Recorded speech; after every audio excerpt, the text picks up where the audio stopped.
Cerca Teleeuropa sul tuo Play Store o Apple Store e scarica la nostra app.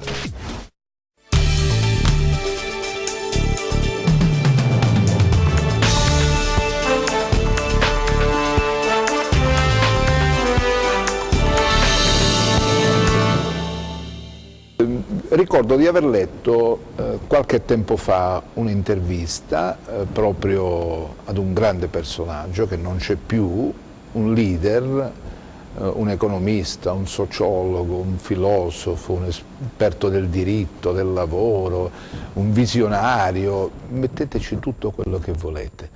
Un'intervista di Sergio Marchionne, il quale a un certo punto disse al padre: papà, guarda, io adesso mi iscrivo facoltà di filosofia.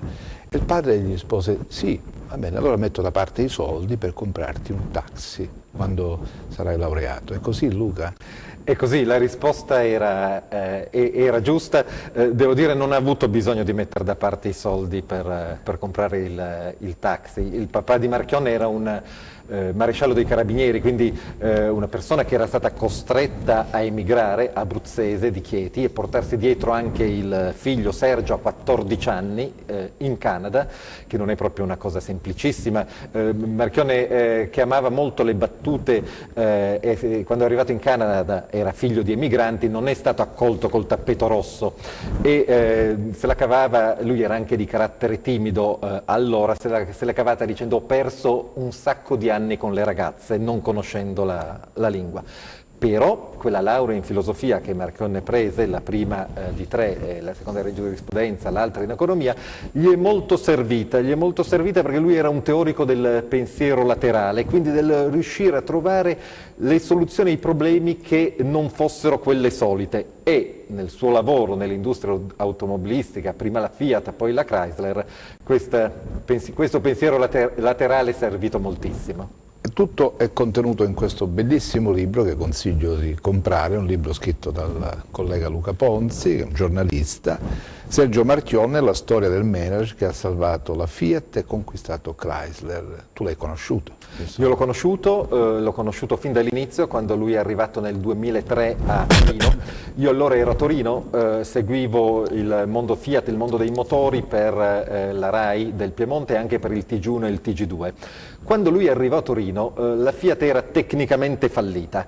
Queste sono parole sue, praticamente potevano chiudere i battenti. E lui era un illustre sconosciuto, un sconosciuto non solo al mondo economico-finanziario italiano, ma sconosciuto anche a Google. Faceva il manager in Svizzera, in SGS, e a scovarlo è stato uno dei più apprezzati consiglieri di Gianni Agnelli, che lo cooptò nel consiglio di amministrazione puntando su quest'uomo. Poi ci sono state una serie di circostanze, diciamo così, negative: la morte di Gianni Agnelli, la morte successiva di Umberto Agnelli e di Giovannino, e alla fine la necessità di trovare un manager che garantisse l'azienda. Questa è stata un'operazione di Gianluigi Gabetti, che oggi ha più di 90 anni e che appunto ha avuto grande capacità nel trovare quest'uomo. Ci tengo a dire una cosa, grazie per i complimenti al libro, che questo libro è nato, però parla di un manager globale, ma è nato qui in Calabria, perché è stato fatto da Rubettino, un editore che ci ha creduto fin da subito, e devo dire che quando l'hai scritto? L'hai scritto subito dopo la morte di... No, il progetto nato con Rubettino era quello di farlo uscire in primavera di quest'anno, perché Marchionne era intorno alla primavera, con l'assemblea degli azionisti, avrebbe lasciato tutti gli incarichi operativi all'interno del gruppo, ritagliandosi probabilmente quello di presidente della Ferrari. Poi è successo quello che è successo: la malattia, il rapidissimo evolversi della malattia e la morte esattamente 6 mesi fa. E quindi il libro ha subito un'accelerata, era già in progetto, era già praticamente costruito, e siamo usciti poi in autunno. Senti, secondo te questo può essere una sorta di testamento di Sergio Marchionne? Te lo faccio sentire. Tutti noi, tutti coloro che vogliono un'Italia migliore hanno l'obbligo di fare qualcosa per cambiare le cose. A volte nel nostro Paese ho l'impressione che ci sia un atteggiamento passivo nei confronti del presente, un atteggiamento che sta sgretolando uno dei pilastri del nostro stare insieme del nostro modo di guardare al futuro.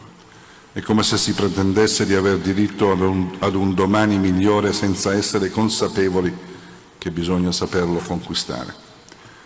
Io non sono professore di storia né di sociologia, ma mi è capitato ogni tanto di pensare da dove nasca tutto ciò. Una risposta che mi sono dato è che in modo paradossale ogni tanto le grandi conquiste portano a risvolti imprevedibili e non voluti. E così è successo nel 68, un movimento di lotta pienamente condivisibile che ci ha permesso di compiere enormi passi avanti nelle conquiste sociali e civili, ha avuto purtroppo un effetto devastante nei confronti dell'atteggiamento verso il dovere. Oggi viviamo nell'epoca dei diritti, il diritto al posto fisso, al salario garantito, al lavoro sotto casa, il diritto di urlare e a sfilare, il diritto a pretendere. Lasciatemi dire che i diritti sono sacrosanti e vanno tutelati, ma se continuiamo a vivere di soli diritti, di diritti moriremo. Perché questa evoluzione della specie crea una generazione molto più debole di quella precedente, senza il coraggio di lottare, ma con la speranza che qualcun altro faccia qualcosa. Una specie di attendismo che è perverso ed è involutivo. Per questo credo che dobbiamo tornare ad un sano senso del dovere, alla consapevolezza che per avere bisogna anche dare. Bisogna riscoprire il senso e la dignità dell'impegno, il valore del contributo che ognuno può dare al processo di costruzione dell'oggi e soprattutto del domani. Assolutamente sì. Questo discorso sui diritti e sui doveri, soprattutto sui doveri, è un discorso secondo me fondamentale che non va perso. Purtroppo cosa sta succedendo? Che ad esempio anche la figura di Marchionne, se ne è parlato tantissimo in passato, poi man mano scema, viene messa ai margini del dibattito. Lui, da figlio di emigranti, amava moltissimo l'Italia, aveva una visione dell'Italia magari un po' romantica, però non passava momento in cui non fustigasse i costumi italiani, le modalità italiane. Questo è un discorso secondo me molto politico. Lui non era un politico, hanno tentato di tirarlo un po' tutti per la giacchetta. Per la giacca, sì, però lui ha sempre rinunciato. Lui è sempre rimasto un passo indietro, però questo è un discorso molto politico che può valere per la destra, per la sinistra, per il centro. Questo è un paese, forse anche l'Europa, che si è un po' seduto, pensa prima ai diritti e poi ai doveri. Senti, un manager, un'agenda fittissima di appuntamenti. Io ricordo di aver letto che a un certo punto negli ultimi anni ha detto a un collega che lo intervistava, gli ha detto sì, guarda, in questi ultimi periodi ho scoperto una cosa, il piacere di mangiare una pizza insieme agli amici. Sì, lui aveva tre passioni: il lavoro, che era totalizzante, e non siamo all'interno di una leggenda metropolitana, era davvero così. Con la conquista di Chrysler lui dormiva in aereo, viaggiava da una parte all'altra tra Detroit e Torino, e non solo. La musica e le sigarette, che ahimè purtroppo hanno contribuito ad ucciderlo. 90 sigarette al giorno fumava.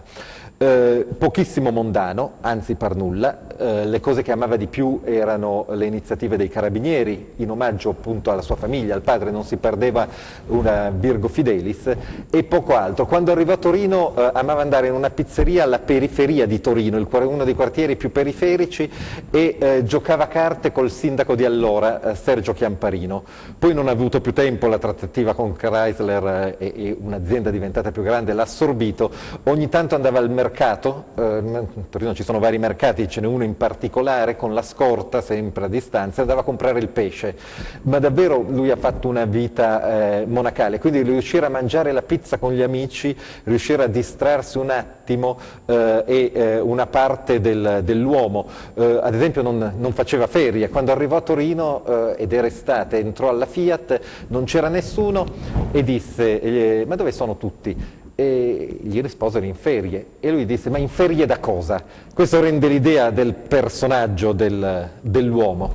Senti, tu descrivi anche il lato umano di questo manager e ne tratteggi anche la profonda solitudine, perché traspare proprio, no? Da questa, si riempiva la vita forse per per evitare di rimanere solo con se stesso, con i suoi pensieri, no? C'è una frase, alla fine del libro ci sono varie frasi, quando uno muore di solito diventa immediatamente santo, invece alla fine del libro ce ne sono alcune appunto positive e altre negative. Poi ho voluto chiudere con una sua frase che dice, che vale per tutti, dice: chi comanda è solo. Questo vale per il direttore di TEN, per il caporedattore della RAI, per il grande manager, perché poi alla fine chi comanda deve prendere delle decisioni e deve prenderle da solo. E questo avveniva. Lui ha avuto una vita totalizzante dal punto di vista del lavoro e ovviamente con grandissime soddisfazioni economiche, che però, tanto per fare dei numeri, guadagnava 6 milioni di euro l'anno, una cifra impensabile per chiunque. Hanno fatto il calcolo, il Sole 24 Ore ha fatto il calcolo che nella sua vita alla Fiat dal 2003 al 2018 ha guadagnato 140 milioni di euro. Ne spendeva pochissimi perché aveva poco tempo libero. Chi comanda spesso non ha amici, perché comunque deve prendere delle decisioni che impattano sulla vita degli altri. E ha avuto la fortuna, lui era separato con 2 figli grandi, ha avuto la fortuna di trovare all'interno della Fiat una ragazza, una donna che poi è diventata la sua compagna, che si chiama Manuela, che l'ha seguito fino alla fine, e lui di questa Manuela diceva è la mia fortuna. Perché trovare una persona accanto con la quale poter confrontarsi, che non sia una persona che ti chiede qualcosa o che comunque sai benissimo che magari approfitta del ruolo che hai. Approfitta del ruolo, oppure uno yes man ti dice sì anche quando dovrebbe dirti guarda che non è così, e non è cosa di poco conto per chi occupa quelle posizioni di potere. Mentre noi parliamo, la regia manda in onda delle frasi che sono proprio, come dire, indicative di quello che è il pensiero, quello che è stato il pensiero di Marchionne. Ma secondo te, a livello come dire, di mente, di proiezione, di fantasia, di progetto, di lungimiranza, può essere paragonato a Bill Gates? Secondo me sì, in settori diversi. Marchionne non era un semplice manager, di manager bravi ce ne sono tanti. Appunto, leggendo le frasi che mandate in onda si vede chiaramente che il suo, o vedendo il video di prima, era un pensiero che andava ben oltre il fare utili, il fare fatturato. Lui aveva una visione che, e nel libro lo riportiamo, colpiva soprattutto i giovani. Spiegava ai giovani cosa dovevano fare. Lo studio non doveva essere finalizzato solo alla professione, al mero trovare posto di lavoro, ma cambiare quello che era il mondo. Quando lui è arrivato in Fiat, ad esempio, ha fatto una rivoluzione. La Fiat è un po' come un ministero, si è sempre fatto così. Lui ha preso dei giovani manager, ha sovvertito le linee di comando e le ha promossi al comando. E questa non è una scelta facile, perché poi se il risultato è positivo, ovviamente tutti applaudono, ma le sconfitte, come si sa, sono sempre orfane, quindi i rischi sono altissimi. Ha promosso questi giovani manager con una visione, quella appunto di cambiare radicalmente un sistema, un'azienda che fino ad allora, fino ad entrare in profonda crisi, aveva viaggiato sempre con le stesse modalità. Senti, le 2 grandi partite, la FIOM e Confindustria. Beh, sono 2 partite alle quali lui era un manager risoluto e questo l'ha dimostrato. Con la FIOM si è scontrato duramente.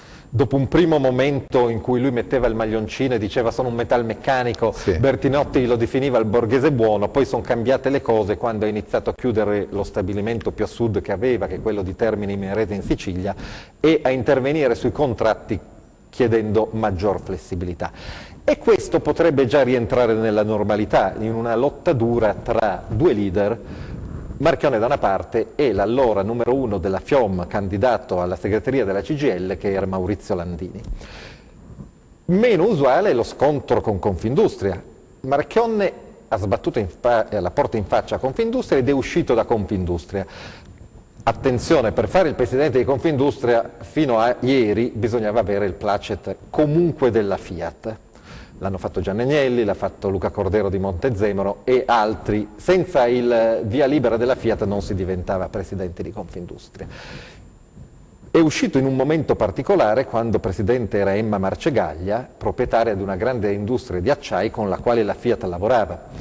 Questo perché? Perché lui considerava tutte queste organizzazioni degli orpelli che impedivano, che in Italia impedivano di dare un netto impulso al mondo del lavoro, e criticava l'eccesso di contrattazione di Confindustria. Lui diceva: in America, quando ho fatto l'accordo per Chrysler, mi sono trovato un sindacato, qui ci sono 14 sigle sedute al tavolo. Infatti, se le vedete in televisione quando ci sono le trattative, si vedono questi tavoli pieni di sindacalisti. Lui, da manager con la testa americana, tutte queste cose non le comprendeva. Senti, ma la General Motors è stata la partita decisiva però, no? L'accordo con General Motors ha permesso la salvezza della Fiat e la successiva conquista di Chrysler.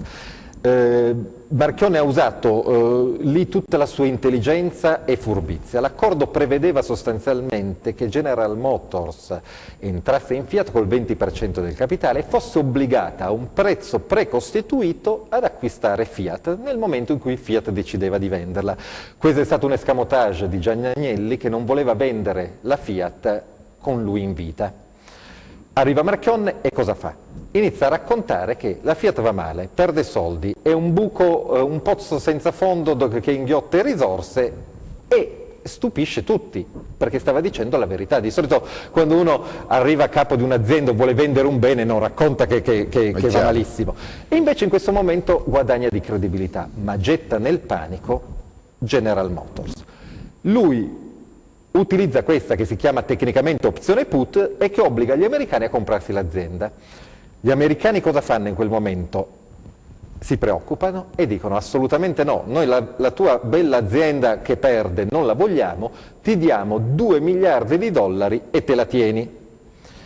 Che è un'operazione fantastica, riuscire a farsi pagare per non vendere un bene. Lui con questi 2 miliardi di dollari ha tappato una parte del buco, è riuscito a fare investimenti nei modelli futuri, vedi la 500, e nei motori, e in quel momento lì è riuscito a presentarsi negli anni successivi da Obama a dire: noi abbiamo la tecnologia, tu hai un'azienda che va male, che è la Chrysler, noi abbiamo la tecnologia, abbiamo i motori puliti rispetto ai tuoi canoni americani che consumano molto meno, se ci dai l'azienda te la rivitalizziamo. Cosa è successo? Lui è riuscito a creare un gruppo mondiale, tanto che quel gruppo mondiale ha dei marchi importantissimi come Jeep, tanto che nello stabilimento di Melfi, dove si faceva la Punto, erede della 1, auto importantissima per l'Italia, adesso non si fa più da pochissimi mesi ed è stata sostituita con la Jeep Compass. Quindi lui è riuscito in questa operazione di rendere l'azienda globale. Quindi mi stai dicendo che se non ci fosse stato Marchionne l'Italia non avrebbe una fabbrica di automobili? La storia non si fa con i se e con i ma, però vista come era messa la Fiat, o ne trovavano un altro talmente bravo e riusciva, oppure l'Italia non avrebbe più avuto un'azienda di sua proprietà, di proprietà italiana, sarebbe stata venduta, probabilmente sarebbero rimasti degli stabilimenti in Italia, che comunque resta un mercato importante. Qui il gruppo FCA vende 500.000 auto l'anno, è il primo mercato europeo, però sicuramente non si sarebbe salvata. Attenzione, il problema esiste ancora oggi, perché oggi l'industria automobilistica è di fronte a 2 sfide importantissime: l'elettrico, che richiede notevoli investimenti, e la guida autonoma. Oggi il gruppo non è ancora abbastanza grande, quindi sarà obbligato o a fare delle alleanze in cui diventa cacciatore, e la vendita di Magneti Marelli e in questa prospettiva hanno venduto un asset importante acquisendo soldi probabilmente per comprare, oppure sono destinati a essere acquisiti da qualcuno. L'accordo recentissimo di pochi giorni fa tra Volkswagen e Ford è su questa strada. 2 colossi, Volkswagen è il primo produttore di auto al mondo, si allea con Ford perché ormai il mondo dell'auto richiede appunto investimenti ingenti e alleanze globali. Senti, come capita a tutti i leader, era osannato e odiato, no? Sì, e le frasi che ci sono al fondo dicono proprio questo. Lui era, poi anche a seconda del tempo, era osannato odiato. Ho citato prima Bertinotti, una parte lo considera un grandissimo imprenditore, ancora adesso capita di sentire qualcuno, in Italia ci vorrebbe un Marchionne, magari riferito ad altri ambiti, alla politica. Sì. Poi c'è invece chi l'ha criticato, chi ha detto che non ha avuto rispetto dei lavoratori, chi ha detto che ha comunque fatto solo l'interesse degli azionisti, facendo guadagnare solo gli azionisti. Marchionne era molto tranchant, non è che le mandava a dire, quando gli hanno chiesto ma perché la 500L è stata fatta in Serbia e non in Italia, lui ha risposto perché in Serbia si pagano meno tasse, punto. Un altro manager in un'altra epoca avrebbe fatto un discorso verso l'incomprensibile, invece lui era leader, come hai detto tu prima, e nell'essere leader tutti i leader sono comunque leader divisivi, c'è chi li ama e chi li odia. Facciamo una breve scheda di Marchionne, sentiamo. Mio padre è un maresciallo dei Carabinieri, sono cresciuto tra l'uniforme a bande rosse e nell'arma, ritrovo sempre gli stessi valori che sono stati alla base della mia educazione, la serietà, l'onestà, il senso del dovere, la disciplina, lo spirito di servizio. Per tutti questi motivi è qui un grande onore, un privilegio per me poter consegnare oggi a nome di tutta la Fiat Chrysler le chiavi di questo Jeep Wrangler al comandante Nistri. Grazie a tutti.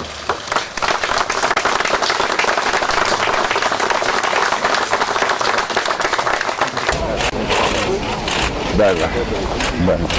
Bella, sì. È bello anche il cane? Come si chiama? FCA. No, non si chiama FCA. Non lo so. Come si chiama il cane? Yuko. Yuko, come stai? Lo riconosci figlio di un carabiniere? Eh? Bello. Bello. È l'ultima apparizione pubblica. L'ultima apparizione pubblica, si vedono due cose. Intanto quello che dicevamo prima, la sua grande passione per i carabinieri, per questo, la battuta finale, lo riconosce un figlio di un carabiniere, sì, e lo dimostra. E poi c'è un'altra cosa, lui era già malato, non sapeva ovviamente che la malattia era così grave, lo si vede, lui parlava molto a braccio. Forse hanno sbagliato l'intervento per Marchionne, comunque. Forse, adesso poi apriamo anche una brevissima parentesi su questo. Lui parlava sempre a braccio, soprattutto in queste occasioni qui, che non erano occasioni. Invece in quel momento lo si vede chiaramente che è affaticato e legge un brevissimo intervento. Hanno sbagliato probabilmente l'intervento chirurgico. La cosa che mi fa riflettere, dovrebbe farci un po' tutti riflettere, è che se fosse avvenuto in Italia, in qualsiasi ospedale di Cosenza, di Reggio Calabria, di Milano, di Roma, e avrebbero massacrati i medici. Avremmo parlato di mala sanità e sarebbe successo di tutto. In Svizzera, invece, tutto è stato messo a tacere. E questo ci deve far comunque riflettere. Senti, ma secondo te la Fiat come ha trattato Marchionne nel momento in cui giaceva in un letto d'ospedale ed era ormai vicinissimo alla fine dei suoi giorni? Io ho notato una cosa mia un po', non lo so. No, la Fiat deve molto a Marchionne, la Fiat è rimasta spiazzata da quello che è successo e la dimostrazione è che a un certo punto hanno dovuto scegliere, hanno capito che la situazione non sarebbe più tornata quella di prima e hanno dovuto scegliere. La successione di Marchionne non era stata prevista, la scelta di Manley ha causato l'uscita di Alfredo Altavilla dal gruppo, sbattendo anche qui la porta, ma Alfredo Altavilla è stato il più stretto collaboratore di Marchionne nell'operazione Chrysler, tanto che si è guadagnato l'appellativo di ministro degli esteri del gruppo Fiat. Quindi diciamo che in quel momento lì chi ha dovuto fare le scelte? John Elkann ha dovuto comunque fare una scelta. E torniamo a quello che dicevamo prima, chi comanda è solo. Ci fermiamo, pochi istanti di pubblicità, torniamo tra poco.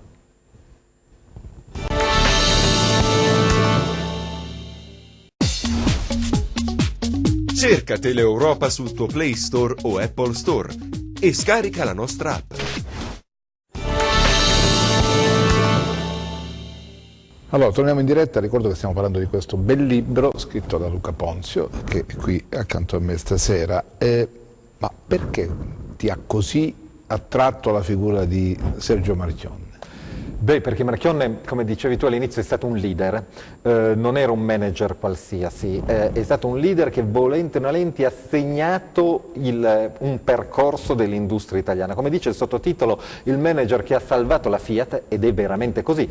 Quell'azienda non ci sarebbe stata, era a un passo dal fallimento, tecnicamente fallita, come diceva lui, e che ha conquistato la Chrysler. Allora, oggi tutto sembra, noi siamo il paese della memoria breve, tutto sembra ovvio, ma per un'industria italiana riuscire a conquistarsi quella che era la terza industria americana non è proprio così ovvio. Noi abbiamo delle ottime aziende nazionali che, ahimè, recentemente, soprattutto nel mondo della moda, ma non solo, vengono acquisite da imprenditori stranieri. Riuscire ad andare noi all'estero e diventare dei cacciatori e non delle prede, battere i pugni sul tavolo e dire guarda che noi contiamo qualcosa. Ma poi convincere il Presidente degli Stati Uniti. Non è stata un'operazione semplicissima, diciamo, occorre avere grandi abilità. Esatto, questa è una figura secondo me che nella storia economica italiana va studiata. Io poi alla fine lo paragono a altri manager, uno è Balletta, il papà della 500, quello che ha motorizzato l'Italia, la 500 quella storica, qui in Calabria se ne vedono moltissime tra l'altro. Cesare Romiti, che ha caratterizzato la Fiat in un'epoca particolare. La Fiat a quei tempi faceva tutto, non solo le auto, dagli aerei alle medicine. E poi Lee Iacocca, colui che ha salvato la Chrysler dal fallimento certo. Ecco, Marchionne insieme a Bill Gates, insieme ad altri grandi imprenditori, ha lasciato un segno Senti, tu stai un po' girando l'Italia nel parlare di questo libro, presentando a chi viene ad ascoltarti un Marchionne, voglio dire, anche inedito, perché racconti anche delle cose che riguardano proprio l'uomo. Come accoglie la gente? Lo accoglie bene, devo dire che il libro sta andando molto bene, sono molto interessati, va detto, per onor di verità, che anche qui la platea si divide a metà tra coloro che favorevoli e contrari. Favorevoli e contrari, esatto. E che un leader. I leader dividono bianco e nero, e quindi Giulio Cesare anche divideva, e tutti gli altri grandi leader. Però c'è molto interesse per conoscere il personaggio, per conoscere il libro, racconta molti aneddoti personali. Io l'ho seguito per 15 anni nelle sue attività soprattutto italiane, e quindi c'è la curiosità per capire non solo il manager ma anche l'uomo. Io non lo svelo perché sennò non comprano più il libro, è un po' la scatola nera della Fiat, Marchionne, no? Sì, sì. E vediamo, tu parlavi di come la gente accoglie la presentazione, vediamone una. Il manager che ha salvato la Fiat e conquistato la Chrysler. La scelta di Marchionne è da ricondurre a Gianluigi Gabetti. Gianluigi Gabetti insieme a Umberto Agnelli l'avevano già trovato e cooptato all'interno della Fiat. Poi bisogna tornare indietro alla morte di Umberto Agnelli, allora il numero uno era Giuseppe Morchio, al rischio di scalata. Giuseppe Morchio aveva in testa di unire due cariche fondamentali, la sua, quella di amministratore delegato, a quella di presidente. Gabetti, grande consigliere della famiglia Agnelli, stoppò quell'operazione dicendo l'incarico di presidente è sempre stato appannaggio degli azionisti, e fece questa operazione. Luca Cordero di Montezemolo, in rappresentanza dell'azionista come presidente, uomo d'immagine, e Sergio Marchionne invece amministratore delegato. Il signor M, come lo definisco nel libro, M come tante cose, M come metalmeccanico, M come manager, ma anche M come marziano, perché quando arrivò a Torino era completamente sconosciuto ai più, completamente sconosciuto praticamente anche a Google. Il perché ha accettato una sfida con un'azienda tecnicamente fallita che perdeva denaro, ma probabilmente perché rientrava nel personaggio, quello delle sfide impossibili, o come diceva lui, le sfide che non sono per deboli di cuore. Questo l'ha detto anche poi negli anni successivi per altre tipologie di sfida, e credo che il personaggio amasse spingere più in là i confini del proprio fare, e in effetti poi mi ha dato ragione, perché molte di queste sfide è riuscito a vincerle. Questo lo dicevi a Torino, no? Sì, questo è a Torino all'Unione Industriale, dove sono riusciti a mettere insieme 3 presidenti dell'Unione Industriale, l'attuale vicepresidente nazionale di Confindustria Alicia Mattioli, più Giuseppe Carbonato e l'attuale presidente Gallina, a discutere di questa figura di Marchionne. Ne hanno parlato bene o male? No, all'Unione Industriale, allora, all'Unione Industriale ne hanno parlato bene, ci mancherebbe, però il fatto che non è secondario il fatto che siano arrivati 3 presidenti, perché attenzione, lo dicevamo prima, lui è uscito da Confindustria, quindi come dire, però dal punto di vista manageriale ne hanno parlato indubbiamente bene. Un leader che sfidava anche l'ovvio, no? E questa è stata una delle sue cose, sfidare l'ovvio, ed è uno dei principali insegnamenti. Qui torna la cultura, la laurea in filosofia, riuscire a sfidare l'ovvio, una cosa fondamentale, riuscire a sfidare il si è sempre fatto così. Io credo che un po' di lucida follia ci vuole nella vita. Se avessero messo insieme 10 manager e le avessero detto adesso c'è da fare l'operazione Chrysler, almeno 9 si sarebbero tirati indietro, se non 11. E invece lui ci ha creduto fino in fondo. Devi essere un visionario, se no non puoi farle queste altrimenti cose. Sei un mediocre. Se non fai le cose lineari, fai quello che riesci a vedere in quel momento. Esatto. Devi andare oltre con la fantasia, sfruttare tutto quello che hai dentro, in questo caso. Noi oggi non ce lo ricordiamo più, ma quando lui arrivò alla guida della Fiat, il nome Fiat era un nome non tenuto in considerazione, il brand era a livelli bassissimi, le auto che vendevano erano la vecchia 600, non la prima, quella bruttina, fatta squadrata, la multipla. Grazie ad alcuni giovani manager, e qui sfidiamo l'ovvio, promuoviamo dei giovani manager come Luca De Meo, che oggi è numero 1 in Seat, e la Porelcan, perché bisogna dirlo, hanno rilanciato il marchio Fiat. Sono nate le felpe Fiat, le scarpe Fiat, la playa Fiat in Costa Smeralda in Sardegna, dove la Porelcan andava insieme a Martina Stella. E poi è nata la 500. La 500 insieme alla Vespa è considerata dai pubblicitari una delle icone italiane, la 500 nuova, che regge ormai da 13 anni. Ed è riuscito a rilanciare questo. Se avesse continuato sulla linea di prima, avrebbero continuato a fare auto mediocri, e invece è riuscito in un'operazione impensabile, che convincere uno a mettersi una felpa con la scritta Fiat era assolutamente impensabile in quell'epoca lì. Senti, studiando Marchionne, che cosa ti ha lasciato, come ti ha arricchito?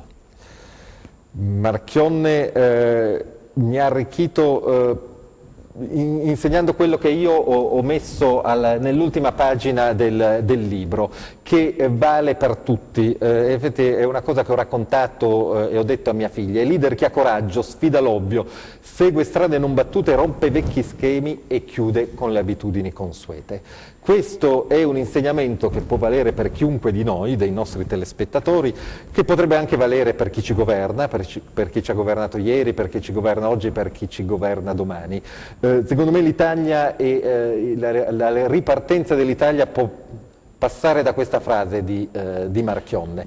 Quindi mi ha insegnato che lui non era solo un manager. Io non sono un esperto di economia, il libro non ha un taglio economico, racconta quello che è successo, racconta i lati positivi e negativi, lo scontro con la FIOM, l'uscita da Confindustria, la strategia sbagliata sull'elettrico. Marchionne non credeva all'elettrico, la strategia anche qui difficile o sbagliata in Cina. Il gruppo in Cina non riesce a penetrare. Ho cercato di rappresentare tutte le facce, ma dal punto di vista degli insegnamenti, leggendo alcuni dei suoi interventi fatti nelle facoltà italiane, c'è molto secondo me da imparare. Senti, lui era un giocatore, amava le carte. Sì, quindi, non era bravissimo. No, però come tale viveva e forse in qualche modo andava alla ricerca dell'attenzione, dell'ansia del giocatore, no?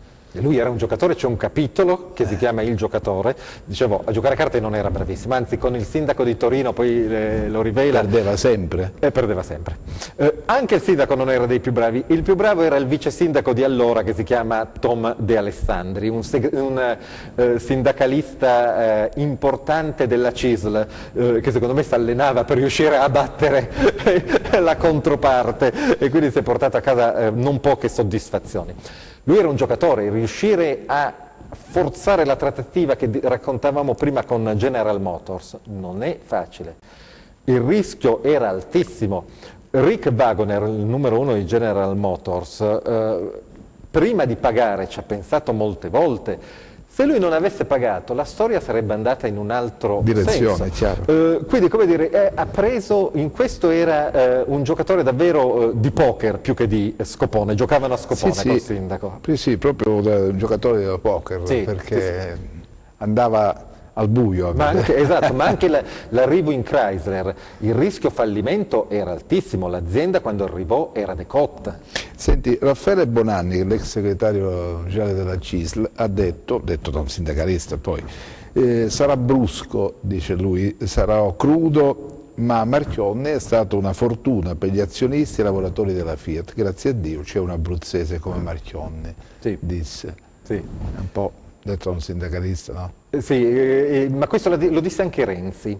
Renzi si spinse addirittura più in là e disse ha fatto molto di più Marchionne per i lavoratori che certi sindacalisti di sinistra. Attenzione, tornando a Bonanni, qui c'è proprio lo scontro con la FIOM, da un lato la FIOM e dall'altro gli altri due sindacati, o tre, CISL, UIL e FISMIC. Ma rendiamoci conto che il nostro è un paese un po' strano. Quando a Torino Marchionne ha preso una fabbrica storica che era l'ex Bertone, uno dei grandi designer di auto insieme a Pininfarina e Giugiaro, fabbrica ormai morta con 800 dipendenti in cassa integrazione, l'ha acquisita, l'ha ricostruita e ci ha fatto lo stabilimento della Maserati. Prima di poterlo avviare è stato necessario un referendum tra i lavoratori se volevano o no tornare in fabbrica. Questo spiega molto di come questo paese funzioni. Non racconto il perché del referendum, lo scrivo nel libro, non lo racconto adesso, però è molto curioso andarsi a vedere il perché è stato necessario un referendum. Io credo che se tu come direttore di TEN domani decidessi di assumere 10 persone, ti ritrovi la fila fuori di qui, perché giustamente sono posti di lavoro in un paese che ha bisogno di lavoro. In quel caso lì no. Quindi chiediamoci anche perché. Senti, mi regali un aneddoto che ti lega a Marchionne? Sono tanti quelli che... Quello a cui sei più, diciamo, affezionato per una serie di motivi. Allora, ce n'è uno in particolare che gli dissi, lui era molto disponibile, parlava di tutto anche nell'intervista. Un giorno presentò, e siamo molti anni fa, una decina d'anni fa più o meno, la nuova Punto, la Punto Evo, sulla portaerei. Noi italiani abbiamo una sola portaerei, la portaerei Cavour, che era appena stata varata, e lui appunto magnificava le lodi. Allora il gruppo stava andando molto bene, era in ripresa eccetera, e io gli dissi questo, gli dissi sì certo, lei però dovrebbe, è molto facile fare il manager in Fiat, dovrebbe invece mettere alla prova le sue capacità in una grande azienda pubblica o addirittura nello Stato. E lui rispose questa cosa, disse no, questo non lo farò mai, e devo dire, io mi sono sempre aspettato negli anni che poi venisse meno questo impegno, e invece non è mai venuto meno. Lui era un uomo davvero di industria, un imprenditore, non un uomo che faceva politica, come ad esempio è stato prima di lui Romiti. Romiti era molto più politico, molto più legato all'ambiente finanziario e politico romano. Lui romanocentrico. Romanocentrico, esatto. Lui invece della politica non gli interessava. Questo è un aneddoto particolare. Poi c'è stata anche, non so, l'ultimo, la promessa, quando disse io e Alfredo Altavilla il cruccio che abbiamo è non rilanciare lo stabilimento di Torino, Mirafiori, quello storico, che è poi la più grande fabbrica di automobili d'Europa ancora, dove si produce pochissimo. Ecco, questa forse è stata la sua grande incognita, la sua grande incompiuta. Ancora adesso non è avvenuto questo rilancio. Senti, ma sei riuscito a dirgli che avevi in mente di scrivere il libro su di lui? No, non ci sono riuscito, non l'ha mai saputo, perché era un lavoro che poi appunto ha subito un'accelerazione con sono quelle cose che cominci a prendere appunti e poi lasci nel cassetto, poi dici poi vediamo, quindi dopo 2 mesi, 3 mesi. Tanto mancava così tanto tempo, perché mancava praticamente un anno da quando io ci stavo lavorando alla primavera. Quindi... Vediamo questa scheda finale di Sergio Marchionne. Sergio Marchionne, classe 1952, nato a Chieti, è figlio di un maresciallo dei carabinieri emigra in Canada da bambino e si laurea in legge a Toronto. Studi in Canada e domicilio in Svizzera, dove abitano l'ex moglie e i 2 figli. Marchionne, l'uomo dal maglioncino nero, ha vissuto gli ultimi anni fra Torino e Detroit. Il Canada è stato il paese in cui il manager ha però fatto anche le prime esperienze professionali come commercialista ed esperto nell'area fiscale. Dall'85 fino al suo ingresso a Lingotto, Marchionne ricoprirà via via diversi ruoli di rilievo in aziende internazionali. Il manager italo-canadese entra nell'universo Fiat come indipendente nel consiglio di amministrazione del Lingotto dal maggio 2003 e con l'impronta di Umberto Agnelli, deciso a portare in Fiat manager cinquantenni e con esperienze internazionali di rilievo. Siede negli scranni principali del gruppo Fiat, nonché alla presidenza della Ferrari fino al 21 luglio 2018, che lascia per le sue condizioni di salute. L'impatto del manager italo-canadese sulla ex fabbrica italiana di automobili, la cui sede una volta era a Torino, ha decisamente mutato nel bene e nel male il volto dell'azienda che per un secolo ha segnato il destino del paese. E il 2009 è l'anno fondante, quello del salvataggio di Chrysler dal fallimento, la trattativa con il tesoro USA e i sindacati americani e la benedizione da parte di Barack Obama.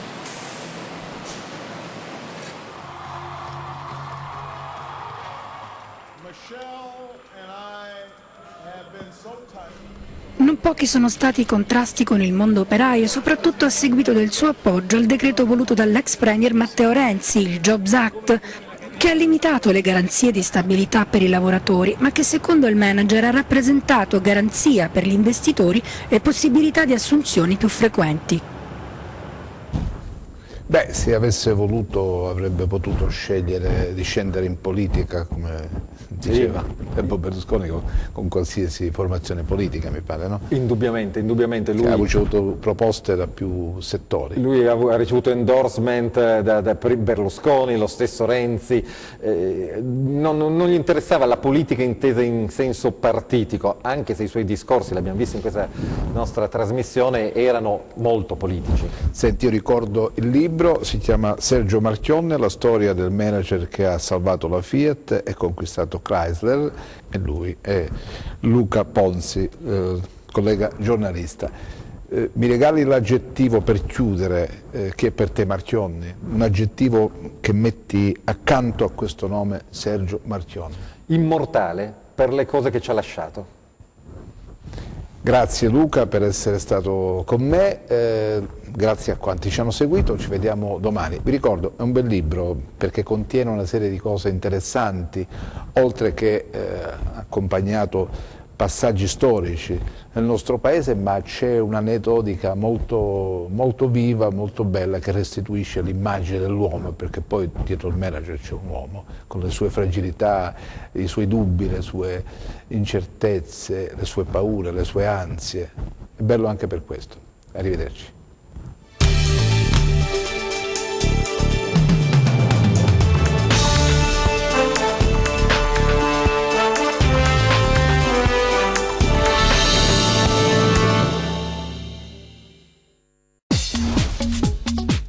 Cerca Teleeuropa sul tuo Play Store o Apple Store e scarica la nostra app.